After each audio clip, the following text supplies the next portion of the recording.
Bismillahirrahmanirrahim. Assalamualaikum warahmatullahi wabarakatuh. Puji syukur hadirat Allah Subhanahu wa Ta'ala bahwa pagi hari ini kita diberikan nikmat sehat sehingga kita bisa melangsungkan agenda meeting Webex atau tepatnya adalah presentasi tentang Webex. Semoga Bapak Ibu sekalian keadaan sehat walafiat. Perkenalkan Bapak Ibu, saya Aulia Luciana bertugas sebagai host di sini. Saya pribadi berasal dari MKM 1 Pusaka Negara. Kemudian yang akan bertindak sebagai moderator adalah Bapak Peri Victoria Eskom, itu juga dari MKM 1 Pusaka Negara. Kemudian sebagai narasumber atau sebagai presenter yaitu Ibu Tini Handayani SSI, yang insya Allah akan membawakan materi tentang metode belajar diskusi dan presentasi sebagai solusi pembelajaran yang menyenangkan bagi guru dan siswa.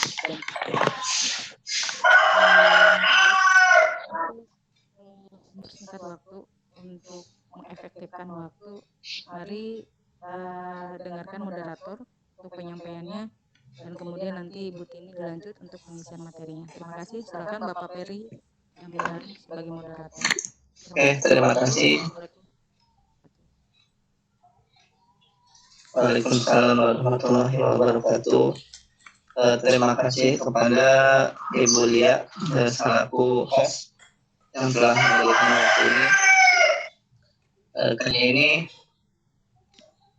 kita akan mencoba untuk mendiskusikan kembali ini kode tanya di layar. Yaitu mengenai tentang metode belajar diskusi dan presentasi sebagai solusi pembelajaran yang menyenangkan bagi guru dan siswa. Nah, ini adalah mungkin kalau dilihat dari materinya, ini materi yang sangat menarik ya, terutama untuk anak-anak dan juga guru dalam pembelajarannya. Oke. Langsung saja biar kita tahu bagaimana materinya, kita diserahkan juga kepada Ibu Tini Handayani. Persilakan.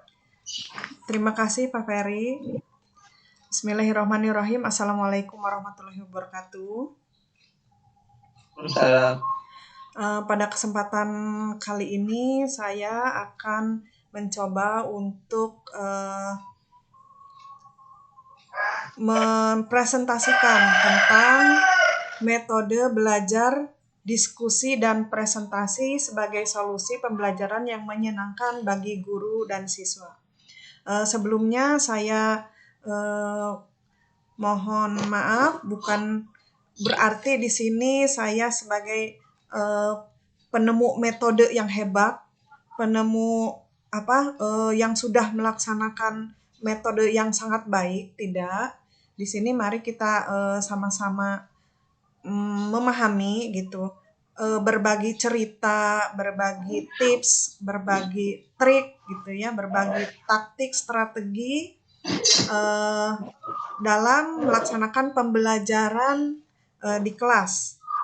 Karena mungkin semua panelis maupun partisipan audiens ini merupakan seorang guru yang hebat gitu. Jadi saya tidak dengan materi ini bukan berarti ini adalah yang terbaik. Oke, dimulai saja. Next, Bu Lia.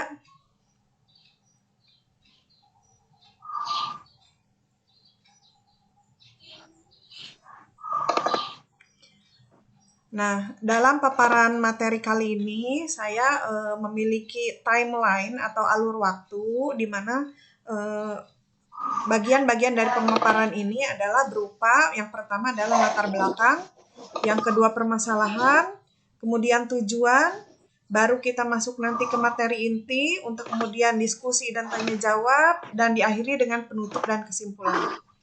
Next.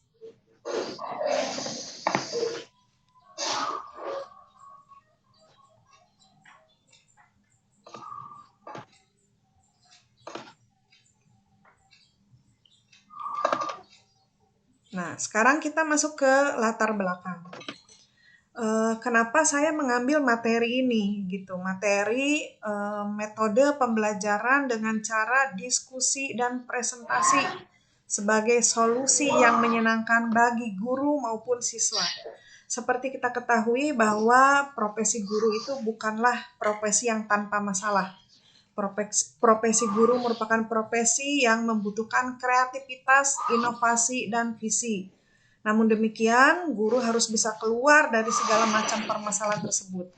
Solusi yang dikerjakan merupakan pilihan yang tidak merugikan Anda sebagai guru, tetapi sekaligus menjadi obat bagi siswa untuk dapat menerima perubahan yang Anda ciptakan. Next, Bu Lia. Nah, ini adalah masih termasuk ke latar belakang ya, yaitu mengenai problematika pelajaran. Tadi kan dari judul saja sudah merupakan solusi yang menyenangkan ya. Tidak akan ada solusi jika tidak ada permasalahan. Solusi akan timbul sebagai hikmah atau manfaat dari pembelajaran dan latihan terhadap permasalahan yang timbul berulang-ulang. Jadi pada intinya kita sebagai guru jangan takut menghadapi menumpuknya permasalahan-permasalahan di sekolah ataupun permasalahan-permasalahan kita sebagai guru. Nah, bagaimana cara kita menemukan solusi tersebut? Nah, tadi kan dibilang solusi, tidak ada solusi tanpa adanya permasalahan. Nah, sekarang kita ngelis dulu atau kita identifikasi dulu permasalahan kita dalam pembelajaran itu apa. Nah, dalam suatu pembelajaran itu ada tiga komponen utama gitu ya, yang sangat terlibat lah. Oh, ini angkanya 1 semua ya. Yang pertama adalah guru, yang kedua siswa, yang ketiga adalah media atau sarana pembelajaran. Guru tidak akan disebut guru kalau tidak ada siswa. Ya, siswa juga begitu, bukan disebut siswa bila tidak ada guru. Untuk berjalannya kegiatan pembelajaran, udah pasti diperlukan media atau sarana pembelajaran. Jadi 3 komponen ini merupakan hal yang penting, hal yang utama dalam suatu pembelajaran. Dan justru dari sinilah timbul permasalahan-permasalahan atau problematika yang dialami dalam setiap pembelajaran. Next. Nah, tadi komponen utama yaitu guru ya. Nah, apa saja sih problematika yang dialami oleh guru? Nah, biasanya ini terkait dengan metode pembelajaran. Kalau ditanya tentang masalah ke seorang guru, pasti jawabannya banyak masalah saya gitu ya. Masalah pribadi, masalah keluarga, masalah dengan rekan kerja, masalah dengan siswa. Nah, kita kerucutkan dulu, kita batasi, yaitu problematika guru terkait dengan metode pembelajaran. Apa sih problematika guru terkait dengan metode pembelajaran? Yang pertama adalah pemilihan metode yang kadang kurang relevan dengan tujuan pelajaran atau materi pelajaran. Yang kedua yaitu guru kurang terampil dalam menggunakan metode pembelajaran. Yang ketiga, guru sangat terikat pada satu metode saja. Keempat, guru tidak bisa atau kurang berhasil dalam pengelolaan kelas. Nah, ini biasanya menjadi permasalahan bagi guru sehingga merasa tidak kondusif untuk mengajar di kelas. Nah, dengan adanya problematika di pihak guru, ini kita akan berusaha untuk menemukan solusinya. Problematika guru tidak terlepas juga dari problematika siswa. Nah, next, Bu Lia.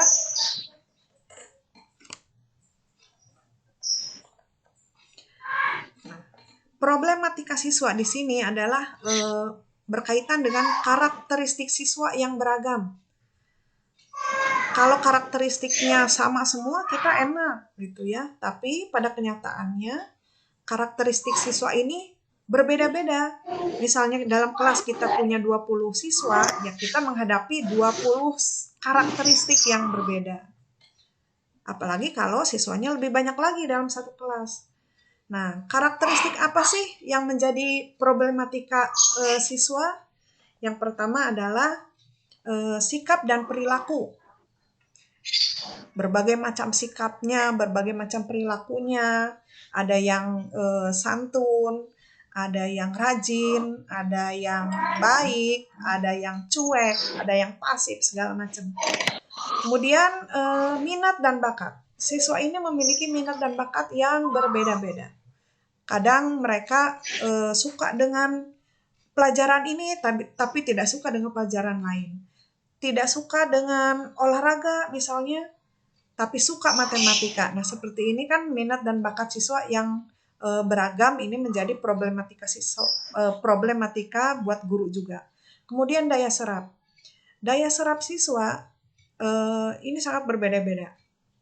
Kita bisa nge-range mulai dari yang daya serapnya mudah, daya serapnya sedang-sedang saja, sampai ke yang daya serapnya sangat susah. Yang selanjutnya adalah kedisiplinan. Nah, ini juga akan terpengaruh oleh sikap dan perilaku yang beragam juga. Kedisiplinan juga akan beragam di siswa.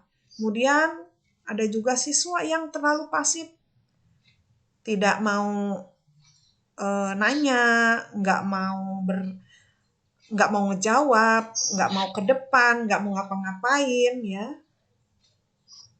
Itu problematika juga. Kemudian keributan dan ketidaktenangan di dalam kelas. Ini banyak penyebabnya. Segala macam bisa membuat kelas menjadi ribut. Dan terakhir adalah kepercayaan siswa terhadap guru. Nah, ini kepercayaan siswa terhadap guru ini akan sangat bisa didasari oleh kompetensi gurunya sendiri. Nah, selain problematika siswa, ada satu lagi nih, problematika yang menjadi masalah bagi guru. Next, yaitu problematika dalam media atau sarana pembelajaran. Ini biasanya permasalahannya adalah sering tidak adanya penggunaan media sebagai sarana penunjang kegiatan pembelajaran. Bukan tidak digunakan, biasanya memang tidak ada sarananya. Misalnya kita tahu sendiri, di kelas itu kita hanya punya kursi siswa, meja guru, dan kursi guru. Sudah, gitu. Terus kita mau ngapain?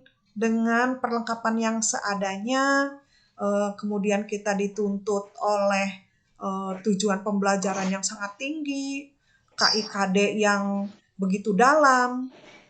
Sedangkan di kelas kita hanya media atau sarana pembelajaran yang seadanya. Kadang listrik pun tidak ada. Mau pakai proyektor, rebutan. Mau pakai layar, nggak ada layarnya. Mau di tembok, mantul cahayanya. Nah, itu merupakan problematika dalam media sarana pembelajaran. Nah, kenapa ini saya jadikan suatu latar belakang? Nah, mudah-mudahan dengan metode diskusi dan presentasi ini bisa meminimalisir semua permasalahan yang timbul dari problematika yang dialami oleh guru, siswa, maupun yang disebabkan oleh media atau sarana pembelajaran. Mari kita ikuti selanjutnya. Next. Nah, jadi permasalahan yang timbul adalah metode apa yang paling tepat, efektif, dan efisien dalam menciptakan kondisi dan suasana pembelajaran yang menyenangkan bagi guru dan siswa. Ini permasalahan kita yang akan kita diskusikan kali ini. Next. Nah, tujuan dari diskusi kita kali ini, ya, setelah pemaparan dan diskusi, diharapkan peserta seminar dapat menerapkan metode belajar, diskusi, dan presentasi sebagai solusi dalam melaksanakan pembelajaran yang menyenangkan. Nah, itu tujuannya. Kemudian Baru sekarang kita masuk ke materi inti. Next. Materi inti ini mengenai metode belajar, diskusi, dan presentasi. Kenapa bisa menjadi metode yang solusi yang menyenangkan bagi guru maupun siswa? Saya kilas balik dulu. Ini merupakan penerapan kurikulum 2013 yang kita tahu bahwa itu menggunakan pendekatan saintifik yang selalu istilahnya harus ada di RPP, yaitu 5M. Yang pertama adalah mengamati, menanya, mengumpulkan informasi, menalar, dan mengkomunikasikan. Ini kita nggak aneh lagi ya, biasanya ada di dalam RPP sebagai panduan kegiatan pembelajaran. Nah, dengan adanya metode belajar dan diskusi dan presentasi ini, saya bisa membagi dua bahwa kegiatan mengamati, menanya, mengumpulkan informasi ini bisa kita lakukan dengan kegiatan diskusi. Kemudian untuk kegiatan menalar dan mengkomunikasikan kita bisa lanjut dengan kegiatan presentasi. Sehingga apa yang diharuskan oleh kurikulum 2013 ini sebenarnya dengan metode ini bisa terpenuhi. Next.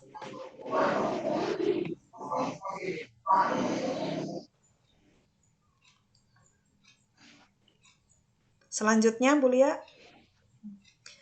Dalam proses pembelajaran, sering guru dihadapkan dengan keheningan siswa. Nih, misalnya kita mau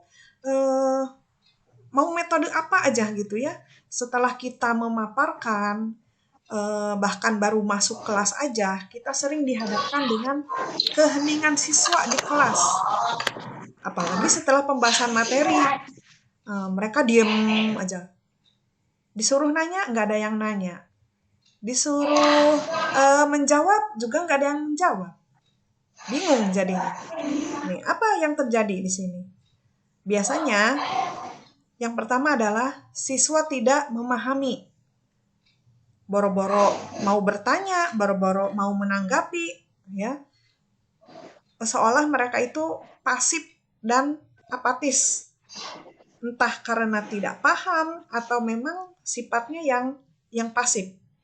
Yang kedua adalah siswa tidak percaya diri atau tidak pede untuk berupaya mengemukakan pertanyaan dan argumen di kelas. Yang ketiga, biasanya mereka takut diolok-olok oleh siswa lain karena kesederhanaan pertanyaan atau tidak nyambungnya argumentasi. Nggak mau nanya, takut, apa sih kok pertanyaan kayak gitu aja ditanyain. Atau misalnya jawabannya kok ngawur. Nah, mereka itu akan menjadi pasif atau masa bodoh gitu. Ya. Nah, bagaimana cara mengatasi hal tersebut? Disinilah pentingnya seorang guru. Kita bisa berperan sebagai fasilitator. Nah, dengan metode diskusi dan presentasi ini, insya Allah semua keheningan, semua permasalahan akan teratasi. Asal gurunya di sini benar-benar bertindak sebagai fasilitator yang memfasilitasi. Next, Bu Lia.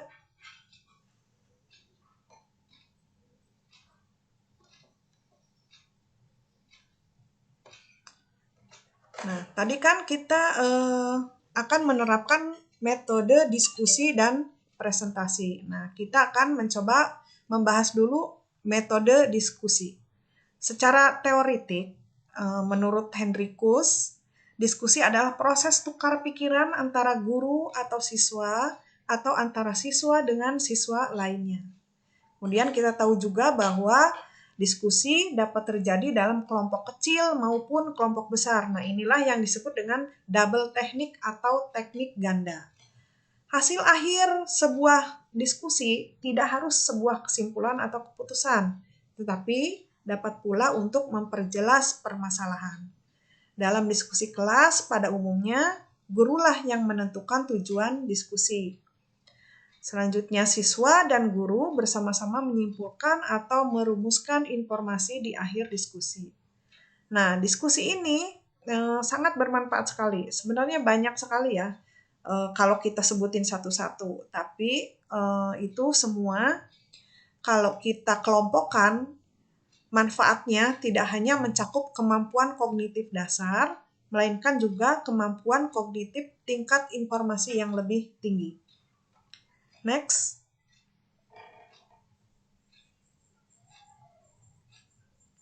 Nah, bagaimana sih kegiatan diskusi itu berlangsung? Nah, di sini ada alurnya. Biasanya kalau memang ini mau diterapkan sebagai metode pembelajaran, berarti ini ada di RPP. Nanti kita lihat hasil dari pembelajaran ini, apakah siswa masih tetap ngantuk, masih tetap cuek, masih tetap pasif. Mari kita diskusikan bersama-sama apa kurangnya, apa kelebihannya dari metode ini. Nah, alur kegiatan diskusi ini yang pertama adalah ada di kegiatan pendahuluan, di mana guru akan pertama masuk itu akan memberikan apersepsi dan motivasi. Di sini, di dalam persepsi dan motivasi ini, guru akan menyusun bahan diskusi, baik dalam bentuk pertanyaan atau permasalahan. Nah, permasalahannya dari mana? Kita bisa ngambil dari indikator pencapaian kompetensi, bisa dari subbab, bab yang akan kita jelaskan, ataupun dari fenomena kekinian yang dihubungkan dengan pembelajaran yang akan kita lakukan. Atau misalnya kita memberikan gambar, atau memberikan video, dan lain-lain. Nah, untuk tadi problematika sarana, ya, mungkin nggak punya proyektor, nggak punya layar, atau nggak punya alat peraga, ya. Ini kegiatan diskusi dan presentasi ini bisa berlaku untuk semua mata pelajaran, meskipun kita tidak memiliki media atau sarana yang menunjang. Ini bisa dilaksanakan. Kemudian kegiatan yang selanjutnya adalah kegiatan inti dari pembelajaran, yaitu eksplorasi dan elaborasi. Dilakukan dengan cara guru membentuk kelompok-kelompok kecil siswa, misalnya dengan jumlah siswa 5 orang atau 6 orang.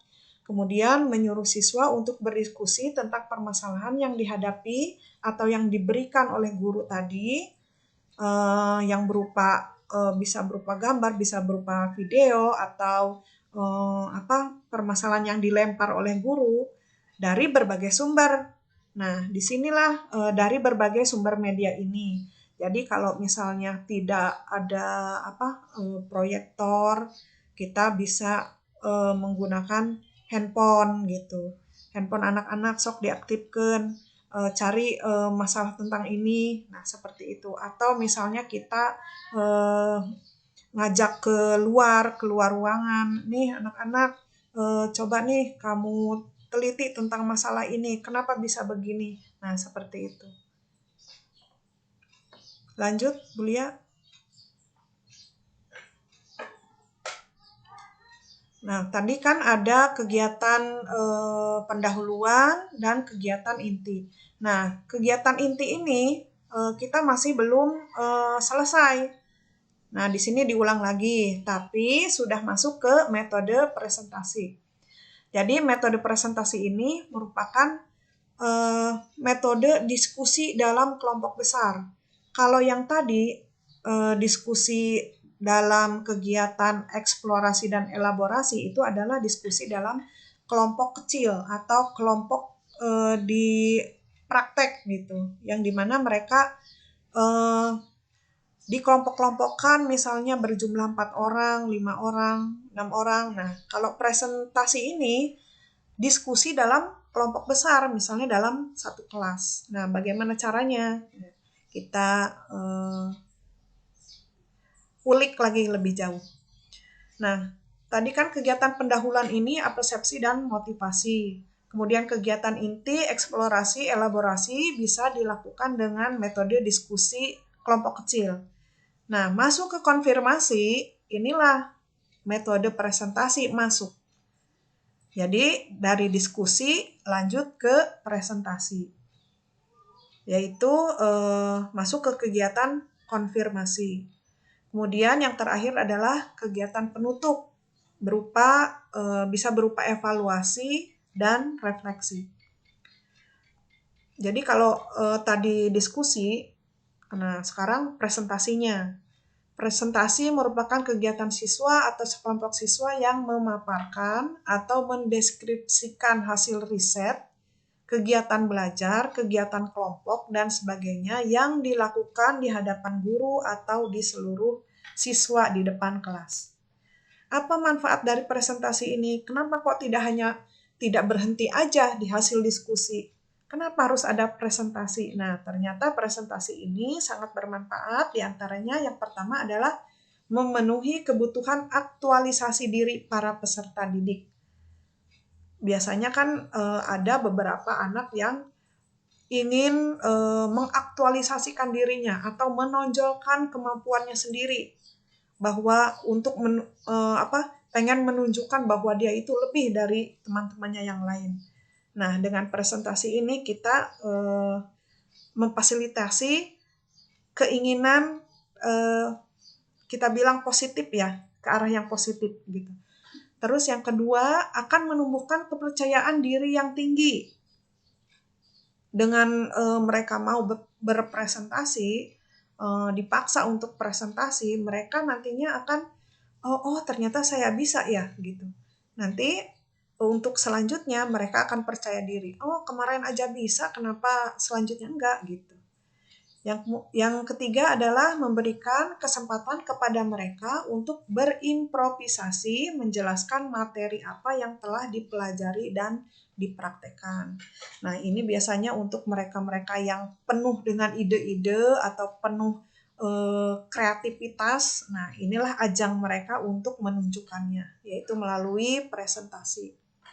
Next.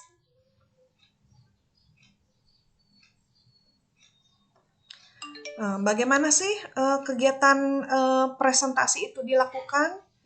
Nah, perlu diingat juga bahwa presentasi dilakukan setelah peserta didik melaksanakan kegiatan diskusi. Nah, mungkin kalau diskusi ini untuk pelajaran-pelajaran yang tidak banyak melakukan praktek, misalnya PKN, agama, bahasa Indonesia, bahasa Inggris. Nah, presentasi dilakukan biasanya setelah praktek. Ini biasanya adalah mata pelajaran yang memang selalu melakukan praktek. Jadi dengan praktek itu mereka tidak hanya praktek kegiatan motoriknya, tetapi mereka juga berdiskusi dengan kelompoknya untuk membahas permasalahan yang diberikan oleh guru. Jadi presentasi ini dilakukan setelah peserta didik melaksanakan kegiatan diskusi atau praktek. Nah, bagaimana kegiatan presentasi ini? Biasanya akan saling dorong gitu. Ayo kamu ke depan, ayo kamu aja yang ke depan, saya nggak mau, saya di sini aja. Nah, biasanya begitu. Nah, untuk agar tidak ada permasalahan seperti itu, nah ini triknya kita bisa membuat kartu. Misalnya kartu yang berbagai macam warnanya. Dan kita siapkan satu kartu yang tugasnya adalah kalau anak itu mendapat kartu tersebut, dia bertugas sebagai moderator. Dan kartu lainnya adalah sebagai narasumber. Langkah-langkahnya yaitu kartu pertama adalah moderator yang bertugas untuk menciptakan suasana yang aman, membacakan kesimpulan, membacakan tata tertib diskusi, dan selanjutnya. Nah, selain kartu untuk moderator, nah itu adalah sebagai narasumber. Jadi si anak ini nggak saling tuduh, nggak saling mengandalkan yang lainnya. Berikutnya adalah masing-masing kelompok nanti akan mendapatkan kartu angka yang berbeda warna. Nah, di sini dalam presentasi ini kita juga harus melakukan penilaian. Misalnya penilaian mengenai kekompakan, kemampuan menjawab, kualitas presentasi, dan konten makalah yang dipresentasikan. Kemudian yang keempat, setiap kelompok bebas memilih atau menggunakan bahan dan model sesuai dengan kebutuhan agar peserta mudah dalam memahaminya. Terserah anak gitu, mau pakai apa. Yang penting keinginan mereka dalam menyampaikan tujuan pembelajaran atau tujuan presentasi akan tersampaikan. Next.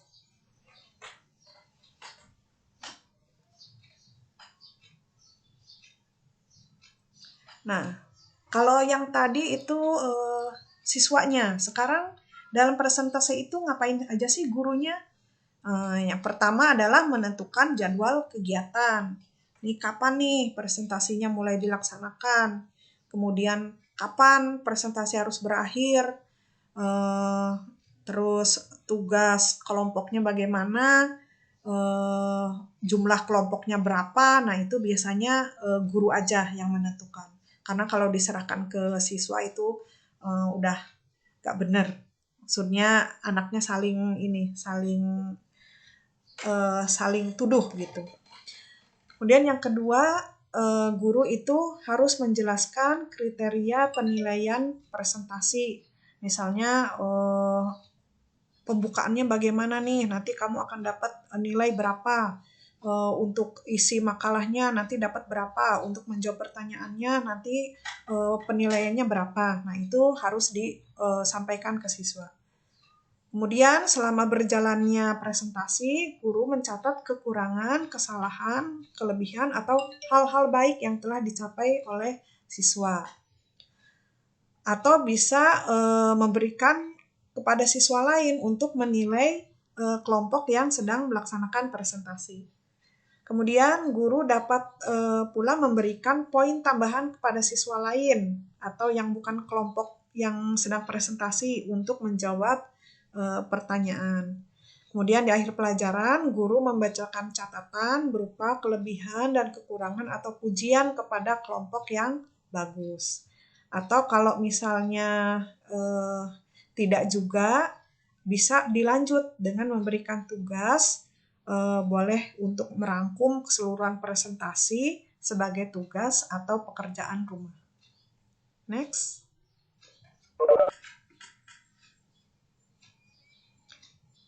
Ya, mungkin itu materi inti dari metode diskusi dan presentasi. Saya sudah sering melaksanakannya di kelas, dan itu tidak ada lagi dibandingkan dengan metode ceramah ya. Karena kita tidak punya alat apa-apa di kelas gitu, akhirnya mau nggak mau ceramah. Nah, biasanya kalau ceramah itu banyak yang ngantuk, banyak yang nggak peduli. Nah, dengan metode ini itu berdasarkan pengalaman saya, tidak ada anak yang ngantuk, tidak ada anak yang cuek gitu. Nah, sebagai penutup ingin saya utarakan juga, sebenarnya tidak ada satupun metode pembelajaran yang cocok di segala kondisi. Namun demikian, sebuah metode sangat mungkin bisa menjadi solusi untuk mengatasi problem-problem pembelajaran di kelas. Di titik inilah kebutuhan peserta didik menjadi poros utama bagi guru untuk menentukan sebuah metode pembelajaran yang pas dalam kondisi tertentu. Semoga metode belajar diskusi dan presentasi ini menjadi salah satu solusi demi terciptanya pembelajaran yang kondusif dan menyenangkan, baik bagi guru maupun siswa. Sekian pemaparannya. Untuk selanjutnya adalah diskusi dan tanya jawab. Mangga Pak Ferry sebagai moderator.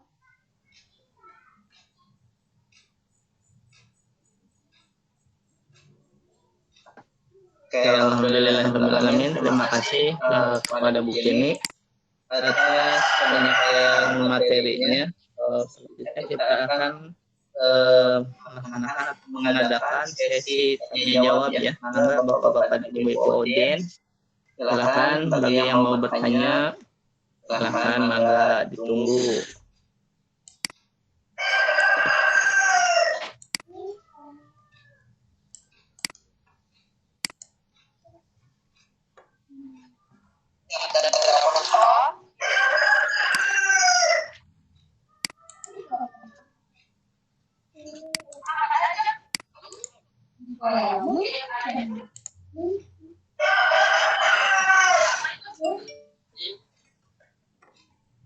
Ya, mangga Bapak Ibu. Ibu.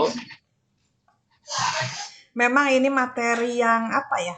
Materi yang kurang menarik, apalagi berhubungan dengan RPP segala macam. Aduh, kenapa sekarang ada RPP Merdeka atuh kunaonnya? Eta teh karena Korea membicarakan metode-metode pembelajaran teh gitu. Tapi nggak ada salahnya kita mencari solusi gitu ya. Karena permasalahan di kelas itu ya macam-macam gitu.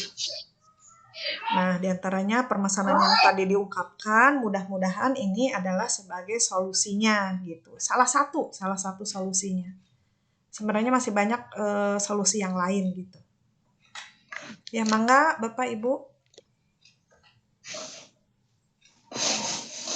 Oke, ada nggak mungkin dari Ibu Ani selaku sebagai mentor kami, ada yang ditanyakan Ibu, mangga?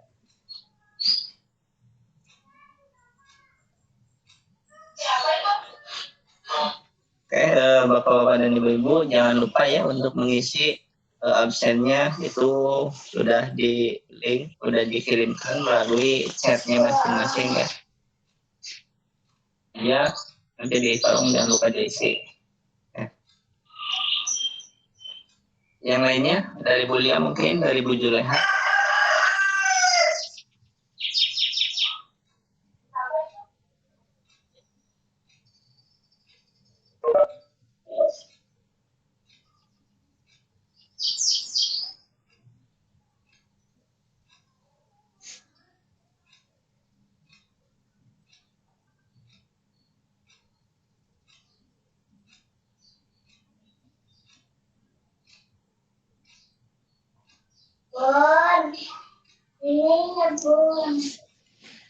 Naon Bill?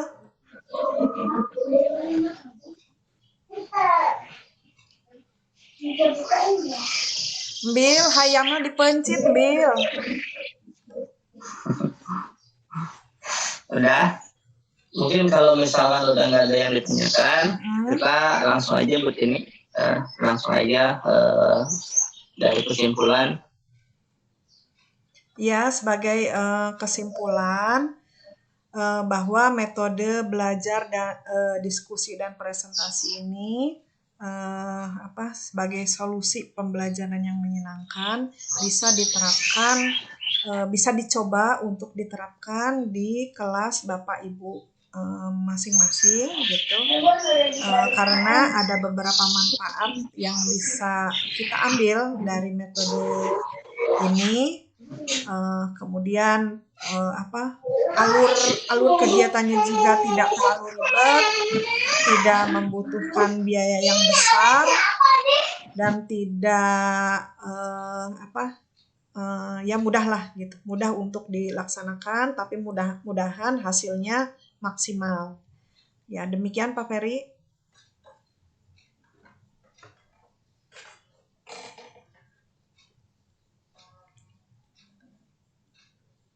Pak Ferry tanya suaraan. Ada nggak Bu? Udah. Terima kasih atas pemaparan materinya dari Bu Tini. Mudah-mudahan kita semua mendapatkan ilmu yang didapat oleh dari Bu Tini. Selanjutnya saya akan serahkan kembali kepada Bu Lia Luciana. Mangga Bu Lia.